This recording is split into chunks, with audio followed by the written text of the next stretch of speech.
हम साधकों को क्या पिताजी शिक्षा पहला लेनी अध्याय चाहिए अभी 50 से, श्लोक। जिससे शुरुआत हुई है आज। तो इसमें मूल बात तो यही है कि जो द्वैधी भाव है, ये कितना बड़ा नुकसान करता है। अब देखा जाए तो ये सारे कुरुवंशी हैं, और भगवान ने भी अर्जुन जी को यही कहा कि कुरुवंशियों को देखो। तो इसका तात्पर्य है कि अब बड़े पिता होने के नाते धृतराष्ट्र का कर्तव्य तो ये था कि अपनों से भी अधिक पांडवों पर स्नेह रखते, लेकिन उनका पुत्र मोह उनके ऊपर हावी हो गया, और इसीलिए उन्होंने माम का और पांडवा का। तो हम सबको लोगों के लिए ये शिक्षा की बात है। हमने भी देखा है कि परिवार में भाई भाई है, वो छोटी छोटी बातों के लिए झगड़ लेते हैं। थोड़े से बर्तनों के लिए, थोड़ी सी जमीन के लिए, थोड़े से कोई घर के कुछ स्थान के लिए झगड़ा कर लेते हैं, और जन्म भर का बैर पाल लेते हैं, और उस बैर को लेके ही मर जाते हैं, और फिर प्रेत बनते हैं। अब यहाँ पर भी धृतराष्ट्र है, वो संजय से यही कह रहा है, मेरे और पांडु के पुत्रों ने क्या किया। तो ये द्वैधी भाव है, ये बहुत ही खतरनाक है। और यहाँ हमारे को कितने दिन रहना है संसार में? थोड़े ही दिन का यहाँ रहना है, उसी में हम इसी तरह से पुत्र मोह अथवा पदार्थ मोह करके और आपस में लड़ाई झगड़ा करते हैं।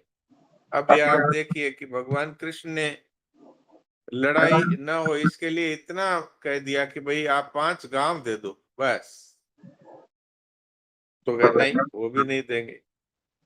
और फिर वो धृतराष्ट्र है, उनको तो कहना चाहिए था कि भाई दुर्योधन को, भाई तू चुप रह, 5 गांव ले रहे हैं, बाकी तो सारा राज्य तेरे पास है।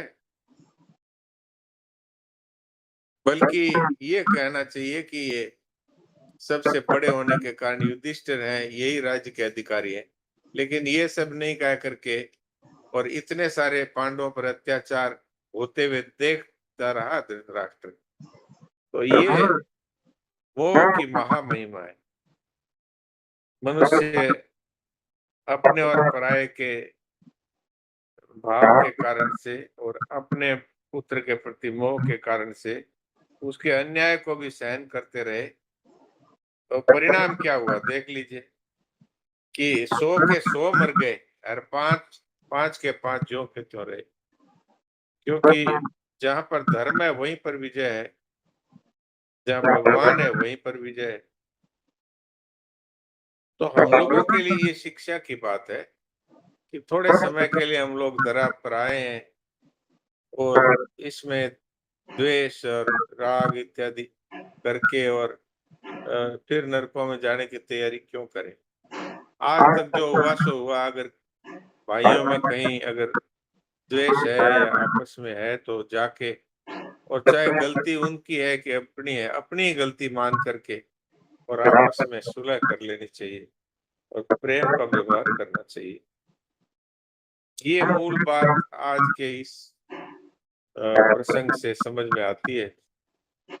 और बाकी तो अब दुर्योधन की बातों का कितना बखान करें कि वो जाकर किस तरह से द्रोणाचार्य की चापलूसी कर रहा है कि भाई किसी भी तरह, क्योंकि ये द्रोणाचार्य और भीष्म जी दोनों ही पांडवों को भी प्यार करते थे, तो इनको किस तरह से उनके प्रति उकसाया जाए। तो अब इन बातों का वर्णन करने का कोई विशेष लाभ है नहीं, क्योंकि अपने को तो इसमें से अच्छी बात है वो ही लेनी है। और अच्छी बात यह है कि द्वैधी भाव नहीं रखना है, और अपने और पराये का भाव है, ये मनुष्य को पाप के गर्त में ढकेल देता है। तो ये बात मूल रूप से समझ में आई। और कोई विशेष बात हरिओम जी हैं, मोहन भाई जी हो तो वो है, बद्री भाई जी हैं तो वो है, आप लोग कुछ बताएं विशेष बात।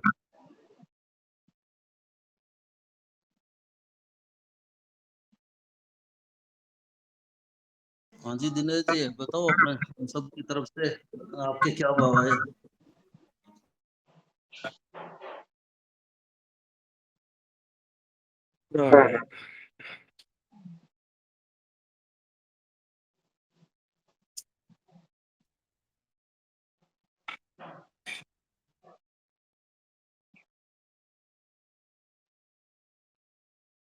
डॉक्टर साहब पहले भी कहा था और भी आज कहते हैं, वो थोड़ा हम लोगों की बस किसी तरह दृष्टि यही रहे कि भाई अर्जुन हम सबका अपनी तरफ से प्रतिनिधि है, हम वो हमने अपने लिए ही जैसे कह रहे हैं, तो अर्जुन की जगह हम अपने आप को रखें और भगवान है ही है, तो इसके लिए थोड़ा हाँ, सा बिल्कुल बिल्कुल बिल्कुल। वास्तव में हम सबको अर्जुन ही बन जाना चाहिए कि अर्जुन ने और किसी बात को विशेष महत्व नहीं दिया। ये कहा कि मेरा निश्चित कल्याण हुए वो बताइए आप। तो अब युद्ध के समय में भी अपने कल्याण की बात पूछना, युद्ध के समय में तो ये पूछा जाता है कि हमारी विजय कैसे होगी, ये बताइए। लेकिन ये हम सबको शिक्षा लेनी चाहिए कि अर्जुन के मन में धर्म के प्रति और अपने कल्याण के प्रति कितना झुकाव था, और उसके लिए उन्होंने ये तक कह दिया कि भाई मैं पाप में नहीं पड़ना चाहता, इन सबको मार करके तो मैं पाप ही इकट्ठा करूंगा, इसलिए मैं तो भिक्षा मांगना ठीक समझता हूँ। यद्यपि भगवान ने ये समझाया कि भाई कर्तव्य को छोड़कर भागना ठीक नहीं है, कर्तव्य का पालन है, ये मनुष्य का धर्म है। तो उन्होंने फिर भगवान की आज्ञा का पालन करके और युद्ध भी किया। पर युद्ध कैसे किया? सुख दुखे समय कृत्वा लाभालाभो जयाजय ततो युद्धाय युज्यस्व नैवं पापमवाप्स्यसि। भगवान ने कर्तव्य करते हुए तू अगर युद्ध भी करेगा और इस भाव से करेगा, लाभ हानि जय पराजय सुख दुख हानि लाभ को समान समझ करके, तो तुझे बिल्कुल पाप नहीं लगेगा। तो हम हमें अर्जुन के माध्यम से और कैसी गीता जी मिली है जिससे किसी भी परिस्थिति में और कैसा भी मनुष्य क्यों न हो उसका कल्याण हो सकता है। तो हमें अर्जुन की तरह ही बनना चाहिए। जी, नारायण नारायण। डॉक्टर साहब प्रणाम। प्रणाम, बोलिए सर। त्रेता में रामावतार में भगवान सुपर्णखा के द्वारा सबको बुला बुला के दक्षिण भारत में निपटा दिए थे जितने असुर थे। लेकिन ये राजा महाराजा महारथी लोगों को हस्तिनापुर में कुरुक्षेत्र में मारने के लिए स्थान चुना गया और इतने लोगों को निपटा दिया गया उस स्थान पे। जी, ये कुछ विशेष लगता है कि यहाँ क्यों ऐसा हुआ। सारे ऐसे प्रकृति के लोग एक ही जगह इकट्ठा हुए, क्योंकि अक्षौणी सेना में जितनी संख्या 1,09,350 तो पैदल होते हैं, बाकी तो रथी महारथी घोड़े ये सब बहुत। इतने लोगों को निपटाने का एक जगह पे ऐसी व्यवस्था, उनका रहना खाना मरना सब एक बड़ा अप्रत्याशित दिखता है। इसमें विशेष बात बता दी ना कि युद्ध भी हो तो सबका कल्याण हो, ये भाव। हाँ और भगवान को तो सल्टाना ही था। भगवान तो कहते ही हैं कि मैं तो इस धराधाम पे आता ही दुष्टों का संहार करने के लिए और साधुओं की रक्षा करने के लिए आता हूँ। तो वही तो त्रेता में किया और वही द्वापर में किया भगवान ने। जी, डॉक्टर साहब एक इसका क्या अभिप्राय था, वो बात कई बार इतनी अच्छी लगती है स्वामी जी महाराज की कि अर्जुन ने कहा मेरा निश्चित कल्याण हो जाए, वो बात बताओ तो हमारी दृष्टि उसमें हाँ, ये बात तो मैंने अभी रखी थी आपकी सेवा में कि अर्जुन देखिए युद्ध जैसे जगह पर भी जा करके और ये बात कहते हैं कि हमारा निश्चित कल्याण वो बताइए। अपने जैसे लोग हों तो वहां पर ये कहें हमारी निश्चित विजय हो, वो उपाय बताइए। लेकिन वहां पर ये बात कह रहे हैं तो ये हमारे लिए एक बहुत ही समझने वाली बात है कि भाई इस समय में भी देखो ये बात पूछ रहे हैं, तो हमें हर समय अपने कल्याण की बात अपने आगे रखनी चाहिए। ये अर्जुन अ, से हमारी शिक्षा ली जानी चाहिए हमें। समय मतलब डॉक्टर साहब कैसी परिस्थिति आवे, इसका है क्या अभिप्राय? हाँ, कोई भी परिस्थिति हो, कोई भी परिस्थिति हो, उसमें अपने को भाई हमारा निश्चित कल्याण किस में है। यदि कहीं पर हमारे मन में कोई शंका हो तो संत महात्माओं से, उच्च कोटि के साधकों से, और कोई नहीं मिले तो भगवान से एकांत में प्रार्थना करके कि महाराज अब मैं क्या करूं, तो भगवान हृदय में विराजमान है, उत्तर दे देंगे। बहुत सुंदर। डॉक्टर साहब प्रणाम। प्रणाम। डॉक्टर साहब एक पारिवारिक दृष्टिकोण से एक बात ये लगी कि जहां हम स्वार्थ बुद्धि रखते हैं और वहां पर राग द्वेष आने की वजह से फिर इस तरह के महाभारत हो जाया करते हैं। और परिवारों में एक आधा धार्मिक व्यक्ति या मुख्य जो भी है या नहीं भी मुख्य है, लेकिन छोटा बड़ा जो भी धर्म से जुड़ा हुआ है वो परिवार बच जाते हैं, बाकी फिर विनाश का कारण बनते हैं। तो डॉक्टर साहब और धर्म को साथ में रख के मनुष्य जीवन में हमको अपने कल्याण की भावना को प्राथमिकता देनी है धर्म के आधार पे। ये पूरे 2-3 श्लोक का मुझे ऐसा लगा अर्थ। बिल्कुल ठीक लगा आपको, यही अर्थ है। जी डॉक्टर साहब प्रणाम। प्रणाम। डॉक्टर साहब एक प्रश्न ये उठा है, जी। जैसे एक परिवार में कई हिस्सेदार हैं हाँ और जी। सब सब एकदम कुरु वंशों की तरह से पूरा परिवार आपस में उलझता चला जा रहा है और हाँ जी। उसमें कोई सत्संगी भी है, हाँ। तो सत्संगी के सामने ये आता है कि उसकी बात कोई सुनने के लिए तैयार नहीं है हाँ। और अपने जिद पे सब अड़े हुए हैं। हाँ जी। तो अब भगवान तो कहते हैं कर्तव्य कर्म करो, और सत्संग अगर छूट रहा है तो मृत्यु टाइप का दिखाई देता है, हाँ और जी। उधर भगवान कह रहे हैं कर्तव्य कर्म करो, तो कर्तव्य मतलब उनके साथ मुकदमा लड़े, मारपीट करें। ये तो क्षत्रिय के लिए है, अपने लिए नहीं। अपने लिए तो ये है कि प्रेम से जो मिल जाए वो ले करके और भजन करें। ये तो क्षत्रिय के बहुत लिए सही है, है। क्योंकि क्षत्रिय पर पूरे प्रजा की जिम्मेवारी है। तो प्रजा की रक्षा अच्छा, करनी है, प्रजा को सही ढंग से शासन करने वाला मिलना चाहिए, इस दृष्टि से। और वो प्रजा के लिए अपने आप को होम देते हैं, खुद मर ही जाते हैं। तो धर्म पे चलने की दृष्टि से वो क्षत्रियों के लिए वो बात है। तो अपने लिए तो यही बात है सत्संगी होने के नाते कि जो मिले उसी में भगवान का प्रसाद समझ करके और भजन करना चाहिए। अपने लिए तो यही बात बहुत है। और दूसरों के बहुत लिए, बढ़िया डॉक्टर साहब। हाँ जी, दूसरों के लिए कर्तव्य की बात है, वो बता दो भाई देखो कर्तव्य ये बनता है। और बढ़िया तो ये रहे कि थोड़े दिनों के लिए इस धरती पर आए हैं, क्यों राग द्वेष किया जाए। हमारे प्रारब्ध में है वो तो हमसे कोई छीन सकता नहीं, और अगर प्रारब्ध में नहीं है तो हमें मिलेगा नहीं। तो भगवान का भजन करो, इस पचड़े में क्यों पड़ो। जी। बहुत बढ़िया डॉक्टर साहब। प्रणाम डॉक्टर साहब।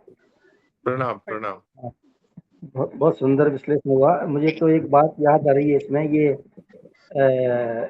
एक सुभाषित है, अयम निजः परो वेति गणना लघु चेतसाम हाँ, चरिता नाम तो वसुधैव कुटुंबकम। कुटुंबकम, बिल्कुल।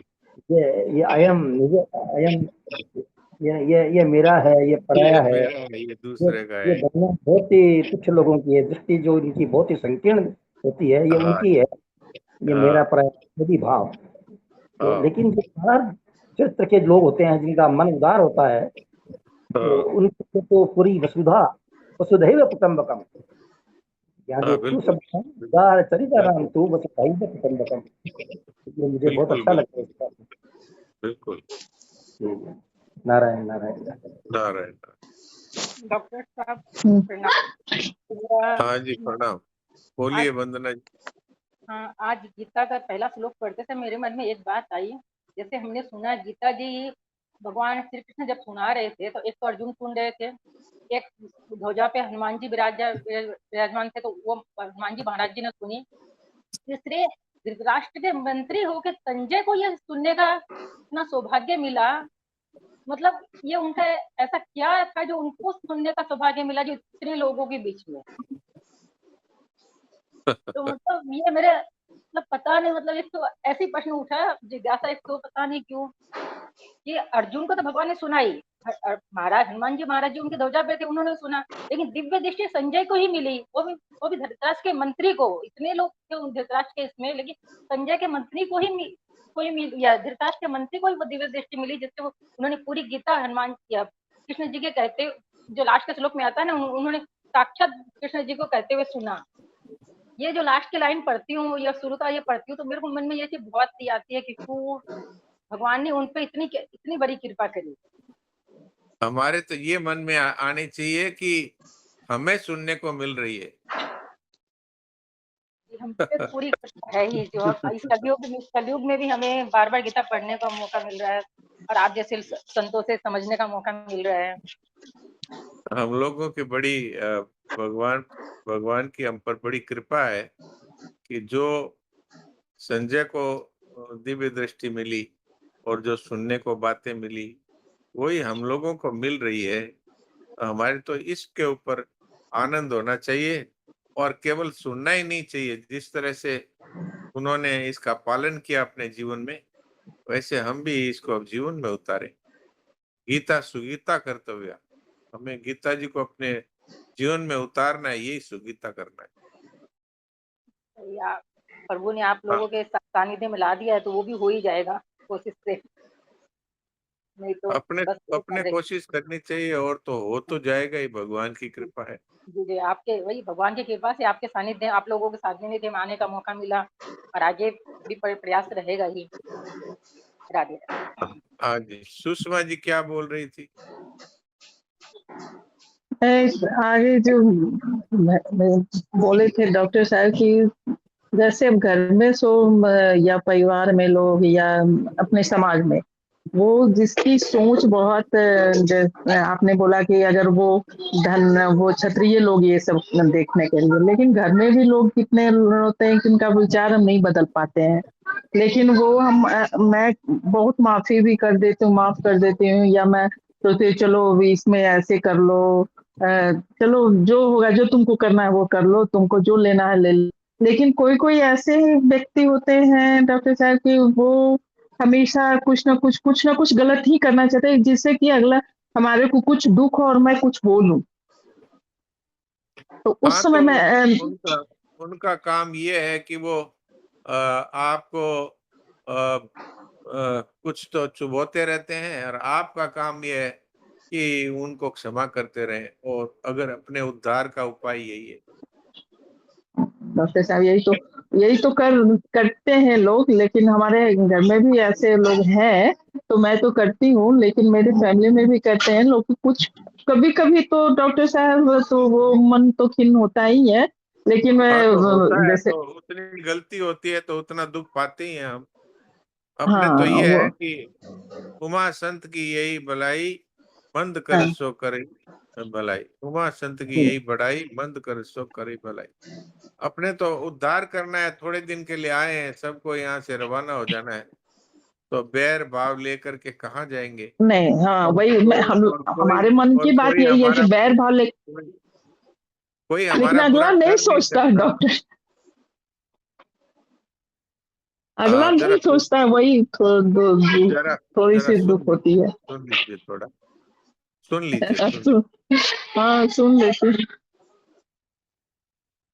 और सुनाई हाँ, यही कुछ कहना और है ज्ञान दे कि देते। हाँ थोड़े समय के लिए रहना है तो अब अपने मारवाड़ी में कहते हैं अपने गम खींच लो भाई, अपने चुप हो जाओ, कोई बोल रहा है तो बोलने दो। तो अपने को उद्धार करना है अपना, और बाकी जिनको लड़ाई झगड़ा करके प्रेत बनना है उनको अपन क्या कर सकते हैं। तो हाँ अपने तो सही कहा। साधक हैं अपने तो साधक को साधक की तरह से ही रहना है जी। जी, बहुत बहुत अच्छा लगा डॉक्टर साहब। कभी कभी आपका बात सुन के तो हम लोग को मन की शांति होती है, लेकिन कभी कभी मन में जो विचार आती है तो सोचते हैं डॉक्टर साहब से पूछूं ले, उससे मन की शांति और ज्यादा हो जाती है। धन्यवाद मैम। हाँ जी, प्रणाम। सुरेश जी, अब समय हो रहा है तो फिर 5 बजे फिर जुड़ना है। हाँ जुड़ना है तो डॉक्टर साहब, हाँ, समय हो गया अब। हाँ गीता ठीक। जी की बात कह देते हैं।